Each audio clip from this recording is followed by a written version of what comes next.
Good morning, ladies and gentlemen. Thank you for your presence. In the next 40 minutes, I would like to introduce our team-based project on sustainable lighting technology.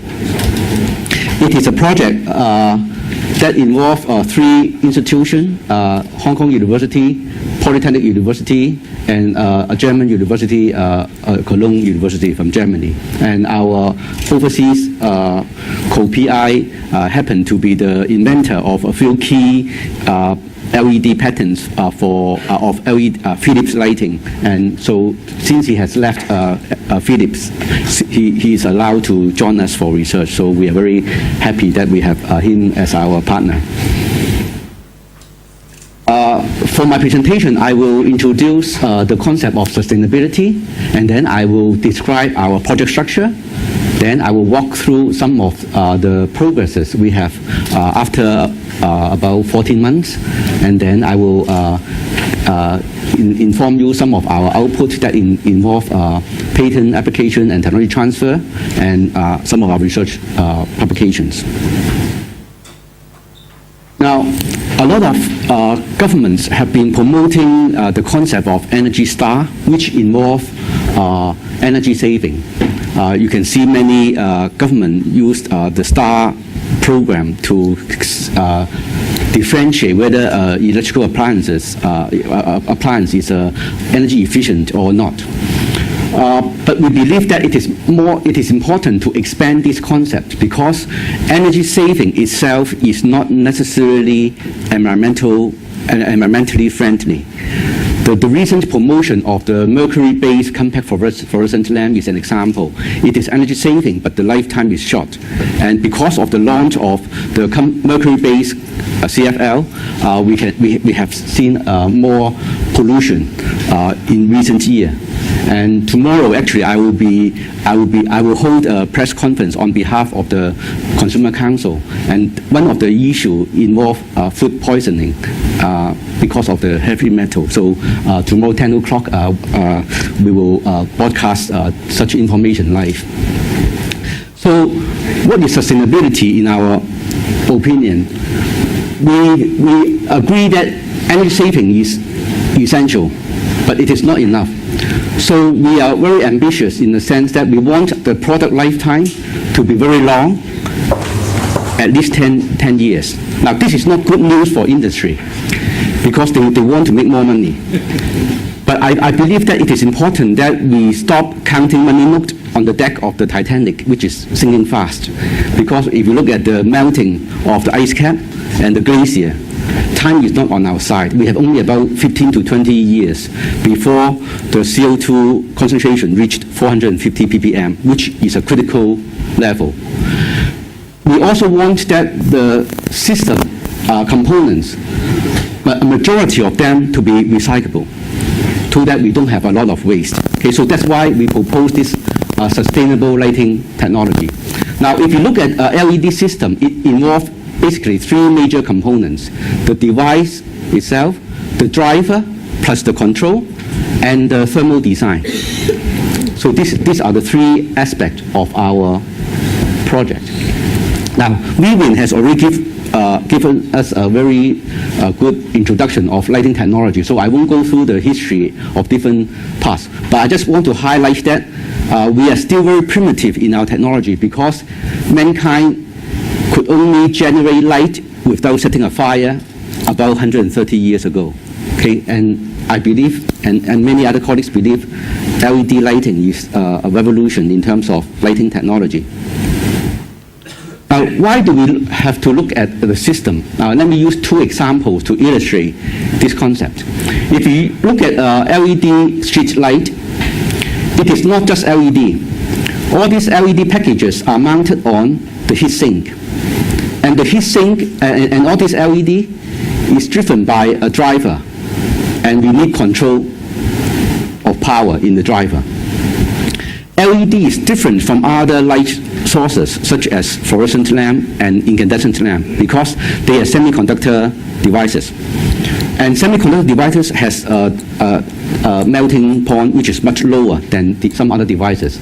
The fluorescent lamp and compact and incandescent lamp, do not need any heat sink. We can just hang them in the air, and the air convention can cool them easily. But we have to keep the junction temperature low, otherwise the semiconductor will be damaged. So this is a particular problem for a highly compact LED light bulb, because the size of the heat sink is limited. In the street lamp, we can use a very large heat sink, and even fan cooling if necessary. But in a compact LED bulb, we have limited size of the heat sink, and the cooling effect of this thermal design is critical to ensure that we have good lifetime for the LED. And also, because of the lack of cooling in a highly compact system, so the cooling of this or the design of the LED driver become critical. So we cannot use components that are temperature sensitive in this case. So there have been a lot of progress in the LED devices, and the lifetime can now easily exceed 10 years. But the problem of the driver is that the lifetime is still limited to around 2 to 3 years. And the major component that limits this lifetime is the electrolytic capacitor, which is sensitive to temperature change. So there's no point to tell people that my bone or my hairs can survive a few hundred years, but my heart cannot. Okay, I can see the dead body, I know the bones will still remain, but my heart won't stay that long. So that's why we need to make sure that the driver can have a lifetime which is compatible with the LED device. And in the last few years, there have been many conferences focusing on the failure reason for the drivers. And basically, we have a few major issues. Say, for example, the device need good packaging design so that we can get the heat out of the junction. And then in the driver, we need to eliminate the electrolytic capacitor so that we don't have this lifetime limiting component. And then we also need a new system design tool to help us optimize the heatsink design. Now, why is the temperature so important for LED? Because you can see about 90% of the heat of the LED has to be dissipated through other means, not by air, like other traditional lighting devices. And another issue is for LED, light and temperature are enemies. If the temperature is high, the lumen per watt will drop. Okay, so that's why if you do not understand the system theory, an engineer will power the LED at the rated power without realizing that this is not the optimal operating point. And then I will use one example to illustrate this later. So in our project, we have the strategy to focus on 3 aspects, and then we will link them up together. On the device aspect, we will try to design new LED structure and packaging so that we can reduce the thermal resistance. And we'll try to make them more reliable by using ion damage-free manufacturing process. And then we also try to extract the parameters so that we can use it for the whole system theory. For the driver, we will look for topologies that do not require electrolytic capacitor. And we'll try to look for topologies that can last for over 10 years with the appropriate optimal power and color control. And then we will design the heatsink to achieve overall system design optimization.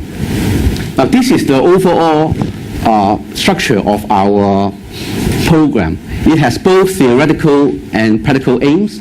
On the 3 aspects, the 3 universities will work together on the device, driver, and the heatsink design to achieve a unified system theory linking the interactions of heat, light, power, and color. And with this tool, we hope to develop new active and passive LED systems for various applications so that they can be reliable with lifetime over 10 years and with most of the components recyclable. Now I would like to highlight some of our progress after about 14 months of the project. For the device, we have work on the thin film LED and the nano LED structure. And then for the driver, I will go through some of our active and passive technique and also current balancing technique that can enhance the reliability of the system. And then on the system side, I will show you probably the world's first energy audit of a LED light bulb and how we can identify the bottleneck of this system in terms of the design and performance. And then I will highlight some of our recent breakthrough. We can now link up the interaction of heat, light, power, and color. And with this, we have a new pattern which is in the process of being transferred to industry. For the LED device, it just happened that our MC is the PI and he has got a mic in his hand, so he's willing to comment on this. So please, Dr. Choi. Yeah, thanks. So at the heart of every lighting system is the light source, and the LED emitters is the heart of an LED system. So we're trying to work in several aspects to improve the performance, efficiency, and reliability of our LED chips. And so far, these are the items that we have achieved in terms of improving heat dissipation, wavelength shift, and phosphor efficiency. Now, first is about heat. The heat that is generated in an LED chip is because of the fact that the light isn't extracted from the chip, and therefore is stored in the chip in the form of light due to absorption, and that reduces the efficiency of the chip. Therefore, it's pertinent to try to remove the heat away from the chip, and this is achieved in a very efficient way by totally removing the optical material beneath the gallium nitride chip, which is a sapphire substrate. In most cases, LED chips are packaged as gallium nitride on sapphire, and you can see that a lot of light is actually trapped within the sapphire. Okay, the amount of light that is actually removed is just about 15% of overall light emission. So with our thin film technology, we use laser lift-off technology to take away the sapphire totally, reducing the total thickness of a chip from over 100 microns to just a couple of microns, so that light extraction is very efficient. At the same time, heat can be efficiently dissipated to the conductor, the ceramic substrates. So that's a significant reduction of thermal resistance in terms of heat conduction pathway, and this is achieved via a laser lift-off process, which is a combination of wafer bonding and laser lift-off completely carried out and developed in our lab. That's the first aspect, and these are the results measured from our chips using an IR camera. So you can see that the conventional GaN on sapphire LEDs heats up to over 60 degrees Celsius at 100 milliamps, as compared to our thin film LEDs, which remain at 40-ish degrees Celsius at the same driving current. So you can see that removal of sapphire turning into a thin film LED significantly reduces the junction temperature, which will improve device reliability. Now, another issue with current generation of gallium nitride LEDs is the significant wavelength shift upon changing the injection current. Now, this is due to the quantum confined Stark effect, which in turn is related to the piezoelectric field induced by the strain.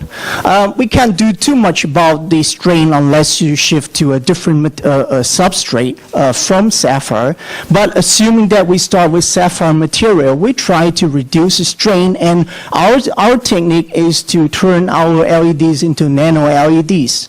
We use our nanosphere techniques to nanostructure the planar LED region into nanopillar structures so that strain is partially relaxed, relaxing the strain within the quantum wells and alleviating the quantum confined Stark effect. So these are the nanopillar structures subsequently kept by a layer of p-GaN contact layer. And these are the results in summary. On the left, you can see the emission spectrum from the LED as the current is increased from 10 to 100 milliamps. You can see there's a significant shift of wavelength, but with our nano LED, the wavelength is pretty consistent. Now, what this means is that the color of LED systems is shifting for a number of reasons, including temperature and including shift of the excitation wavelength. If the excitation wavelength is consistent throughout, then the color will not be shifting. And this is one major concern in the industry regarding LED lighting. So this is one of our targets achieved. And another aspect of our devices, again related to nanotechnology, is that we're trying to develop a broadband nano LED that does not require phosphor in emitting broadband white light, because the current generation of LED lighting relies on a short wavelength, typically blue LED chip, and then you have a phosphor coating, probably a yellow yak phosphor, to create white color. Now, it's a discontinuous spectrum, and the chip relies on the reliability of the phosphor. So we're trying to develop a single chip solution that emits all the colors from a single wafer using nanotechnology, starting with a wafer that emits a pretty long wavelength somewhere in the yellow region, and then we start nanostructuring because of the fact that the quantum wells are highly strained. When we create nanostructures of different dimensions, they become strain relaxed to different extents, so that each of these pillars is going to emit a slightly different color. We're able to tune the emission from yellow all the way down to blue with broadband emission as wide as over 100 nanometers for with half maximum. And this is filed as a US patent. This is preliminary result. So these are SEM images showing the emission region containing large and small nanopillars. This is a close-up optical emission image showing different regions emitting different colors, all the way from green, blue to a little bit of yellow. And this is PL image showing emission from the ensemble of nanopillars. You can see that it's kind of yellowish white color, and we're achieving this without any phosphorus. This is the spectrum of the PL. We are now developing the EL version of the device. So that's all from me about the LED devices, and I'll hand this back to Ron. Thank you. And on the driver side, we spent the first year on a very thorough review on 250 LED products in the market, because if you want to optimize this technology, you need to understand what is available, what are the products and their characteristics. And so we have already got all the data, and then based on the output and the power level and the cost, we have classified them into 3 categories: low, medium, and high power. And then we also have a database on all the applications. And this database allow us to determine what will be the optimal circuit topologies with long lifetime and high efficiency for different applications. So far, we have classified all these products into 2 categories. So one is what they call the passive LED ballast, which has a lossy type or lossless type. And then for the switch mode LED ballast, with active switching control, we have the single stage, 2 stages, and 3-stage topologies.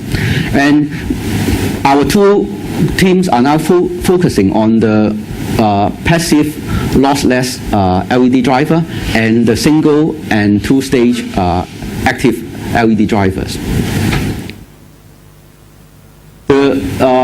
For the active drivers, Professor Michael Shea of Polytechnic University is leading an active group to investigate several issues related to sustainable design. They are trying to look for ways to maximize the power to light conversion and to cater for the future use of renewable energy. That means we are trying to look at the LED lighting infrastructure in the context of solar panel and wind power, because this will be a future power supply for our LED system. And they are also looking from a circuit theory point of view, what will be the optimal circuit topologies for various applications. So this is some of their existing work. So for the LED driver, they are looking at the topology and the appropriate control.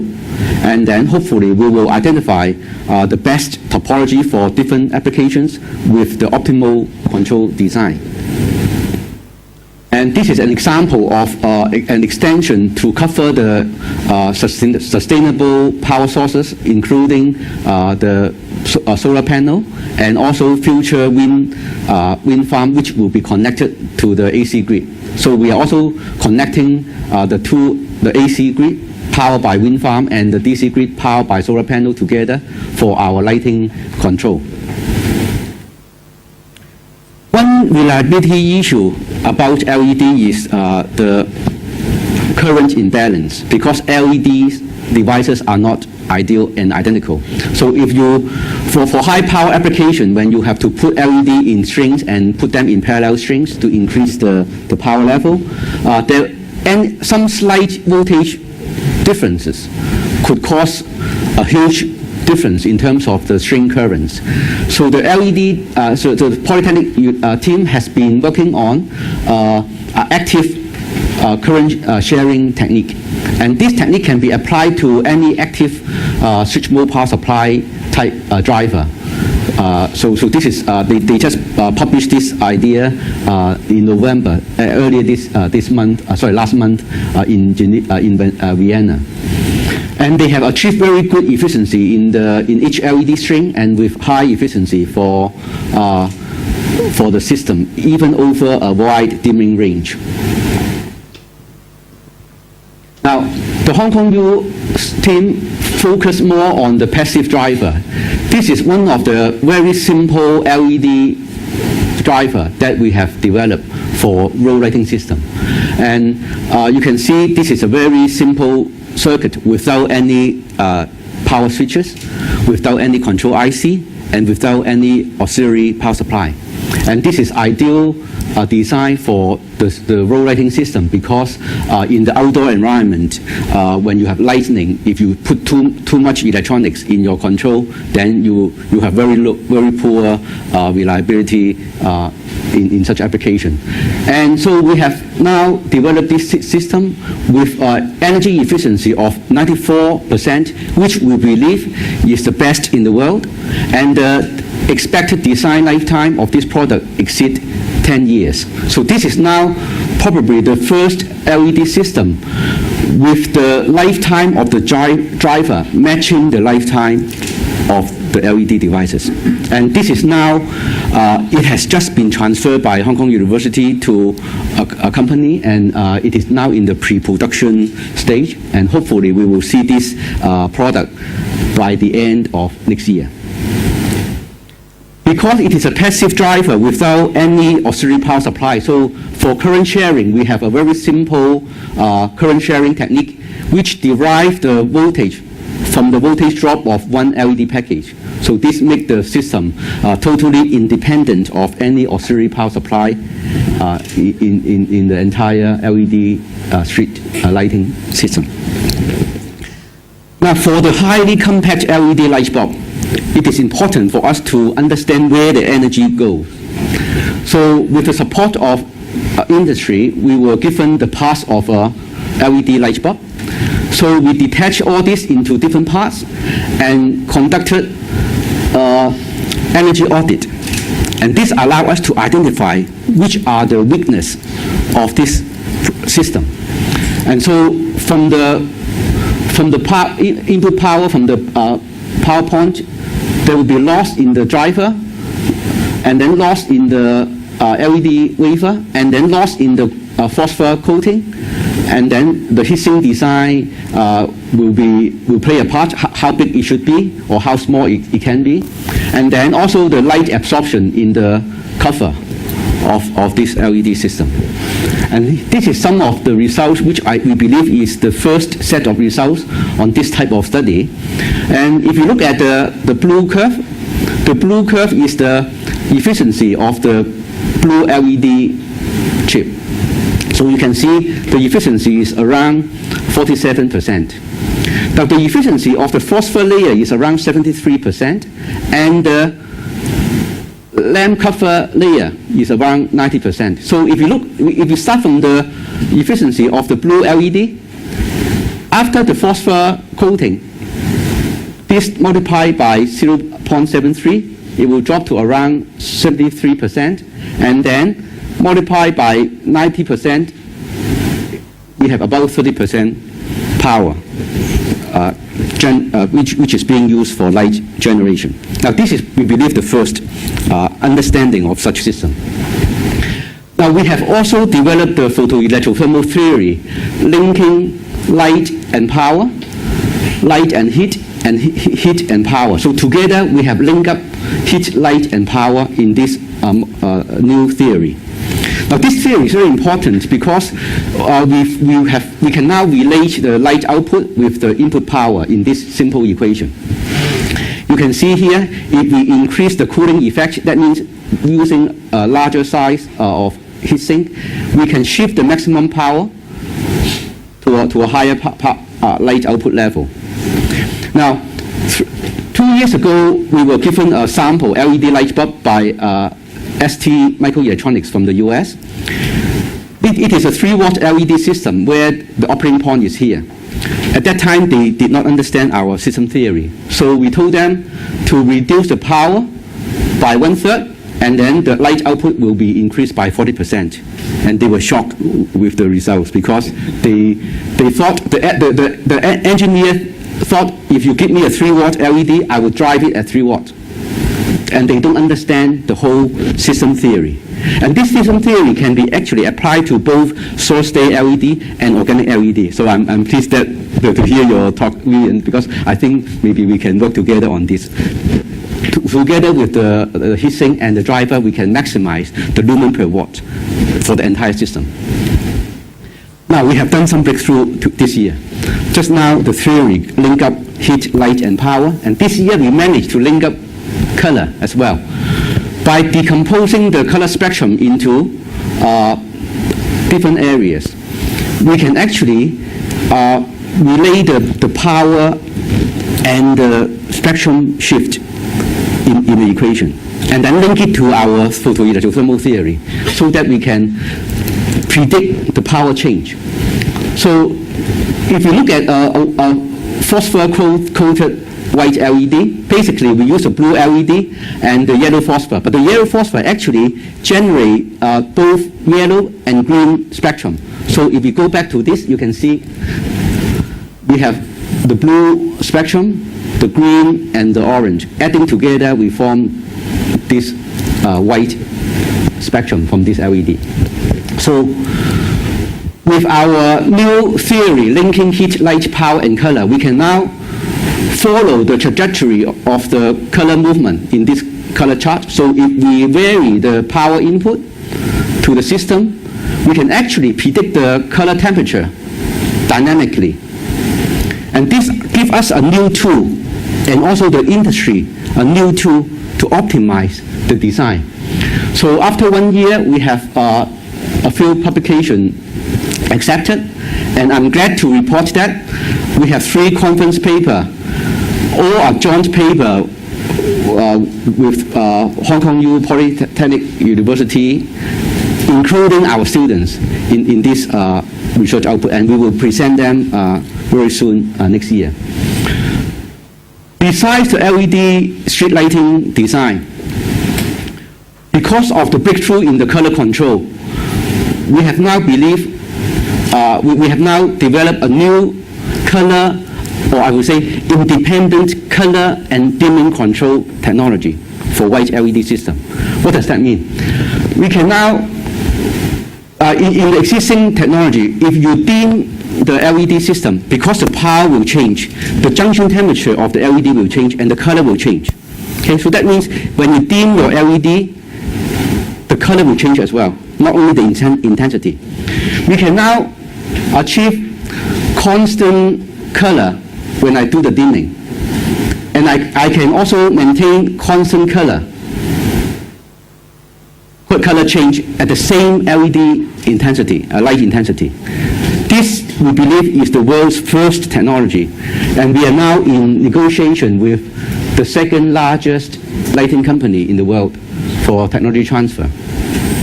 So for our future work, we will continue to work on these three aspects. We have now got the equipment to fabricate new LED structure, so Dr. Choi will be very busy making new LED devices. Professor Che and I will continue to explore the circuit topologies and identify the optimal circuit topology and control with lifetime exceeding 10 years. And for the system theory, we hope to optimize our design and make it user-friendly as a design tool so that LED researcher and organic LED researcher can use it to optimize the entire system. And with this, I stop at this point, and I would like to thank RGC for your financial support, and I would also like to thank our two industrial advisors because they have given us very important visions and insight on what we should do and what we should not. And also, finally, I would like to thank all my PI and co-I and our students for your hard work. And thank you very much.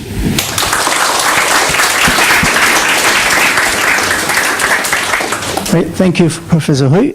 Any questions from the floor for the speaker?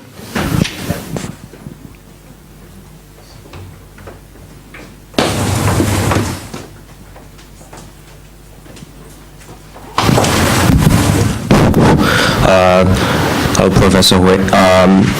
In the applications with AC input, the electrolytic capacitor may be a big problem because its lifetime is short, right? So you've designed a driver that with lifetime compatible with the LED device. But if you are using an electrolytic capacitor, the lifetime is short. So what's your solution? So that's why in our study, in our search for the optimal topology, our topology will not require any electrolytic capacitor. They will be electrolytic capacitor-free circuits. So how about flicker? We will have no flicker. No flicker? Yeah, we have no flicker, good power factor. Yes. And no electrolytic capacitor. Yeah. How?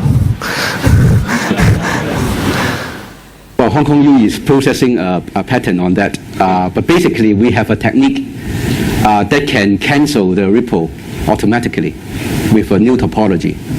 Okay, and so it's kind of classified now, right? Professor Paul Zhang is here. I cannot say anything. Okay. It's not classified. It's temporarily in suspension because we are going through a process of filing patents. Or we have at the University of Hong Kong, our policy is very clear. We want to make sure whatever we have invented will use, but we also need to protect it before the industry is willing to invest and do more. For every dollars that I don't know whether they are LGC people, UGC people here. If they are officials, let me remind them this.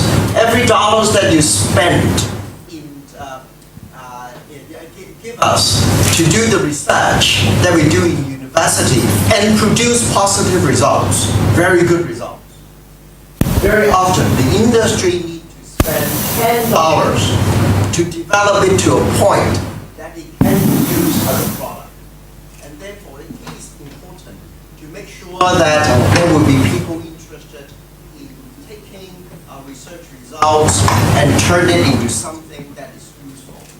And that's the reason why we have to they are actually working very hard and get everything done, and they will publish the results, and other people can work on it and improve it from wherever they have reached at this point. But I can assure you we have already got a solution. So hopefully in the second symposium, maybe in 1 or 2 years' time, we will announce it. I think we have a question there.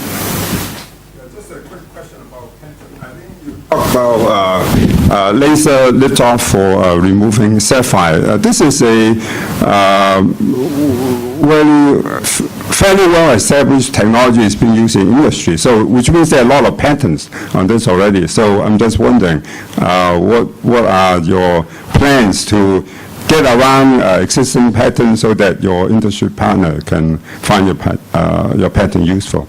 We're using thin films as a platform to subsequently develop nano devices and color tunable devices. So this is only a platform that we develop and optimize for our next stage, such as the nano lens that I showed you. It improves upon the performance of the nano LEDs that we have already developed. Oh, so I misunderstood. So you're not introducing new laser lift-off technology, but you're just using the industry standard and then build upon it. We are optimizing it, okay, and we use that platform for subsequent processing of novel devices.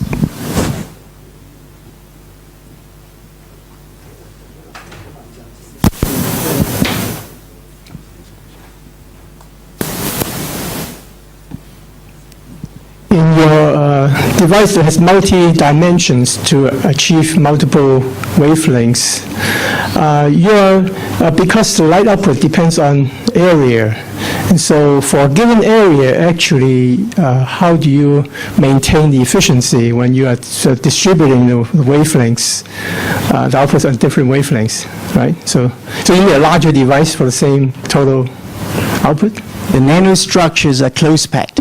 So in other words, the filling factor is extremely high. You can see from the SEM diagram that the pillars are basically touching each other.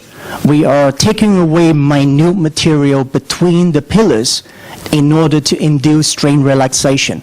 So in that aspect, there is insignificant amount of active material taken away, but at the same time, because of the very large surface area to volume ratio per nanometer, we are extracting more light than a planar device. From that point of view, there is no loss of light. In fact, there will be more light that can be extracted apart from the additional benefits the pillars bring about.